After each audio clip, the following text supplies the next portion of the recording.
Hey everyone, welcome to iOS Hacker.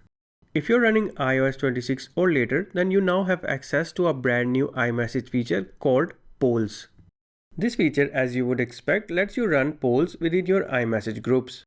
So you can use this feature to ask your friends which restaurant you all should dine in next, among other things, in a civilized and democratic manner. Using the new polls feature in iOS 26 Messages app is very easy and simple. And in this guide, we will show you how you can start using it right now.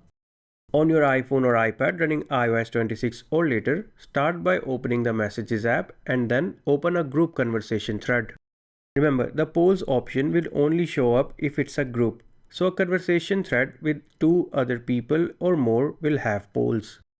Once you're in a group thread, tap on the plus button located right next to the typing field. Next, from the menu, tap on the polls option. As soon as you do this, you will get the ability to add 3 options. The poll will continue to expand and let you add even more options as you start typing. Once you're happy with your poll, just hit the send button and it will get delivered to your friends, who can now vote on their preferred choices. You and others can tap on the choices to select them. Each user can select multiple choices if they like. You can even retract your vote by tapping on the option you selected previously. That's it. This is how you can send polls to your iMessage groups in iOS 26 or later.